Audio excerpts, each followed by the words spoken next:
Amin, amin. Alot to, omong ngeten-ngeten abab. Niki wonten sing ngersake jenang gula dibawani sik. Nggih, Biung. Dibawani. Ayo. Monggo, ting-tingane anu Mbak Urba, ayo. Monggo. Gegarane ngono kae. Iya Mbak Ika. Monggo. Yo, kaya ngapa suarane? Suarane sinden laku batu. Sik, sinden kok laku batu. Lah niki piye-piye penonton ku dene Mas Bayu Aji sing kok laku batu to Mas. Cah cilik suarane apik era. Ampun nyepelekke Mas Petro. Arep sinden kula kaki kaya tugelan debok. Niku suarane luar biasa. Anu kayak kijengnya, Pak. Sinden tugelan debok. Ora. Gur kaya kaya. Jadi kaya kan berarti bukan. Bukan. Apa? Kowe belok karo aku. Iya kenal kaya kaya ponaku. Iya. Barang ora yo kaya Maisa. Siji kaya debok, siji kaya Maisan. Wis rasa tok rasake. Sing penting dibales dengan karya. Ngaten nggih. Ayo no. Iya Kak? Nano. Ya.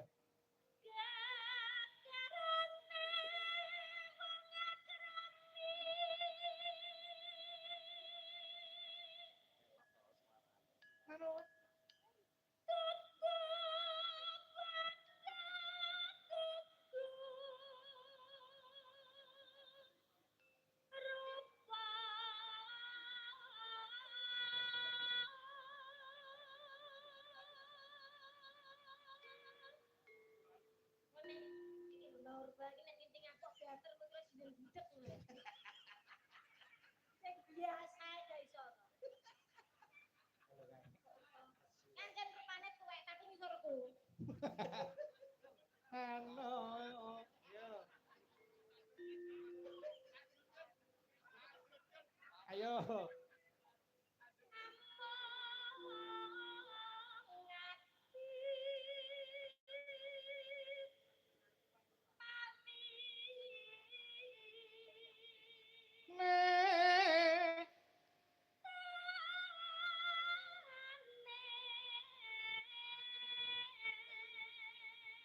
Suarane apik ning laras ya pleng 100.000 kanggo Mbak Eka. Nggih, matur nuwun, Biung.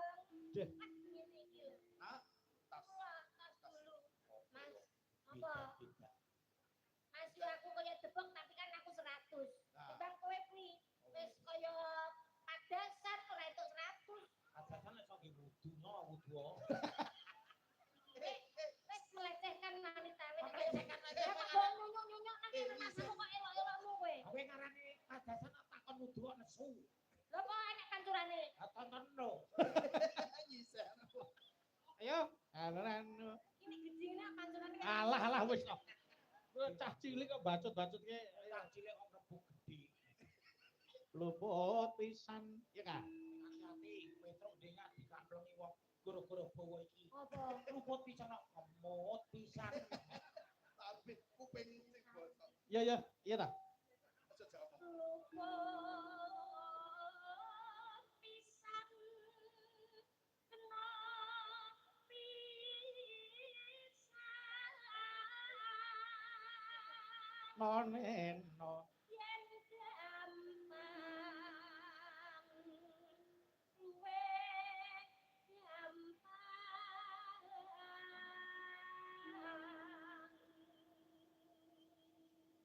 Yen angel, yo. Yen angel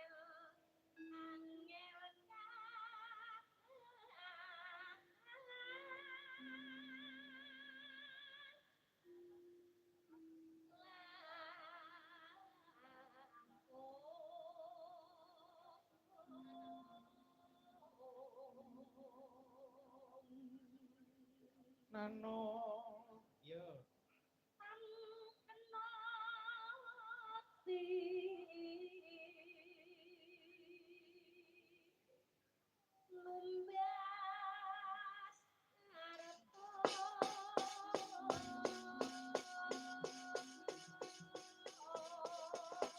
Monggo, yo langgame jeneng kula.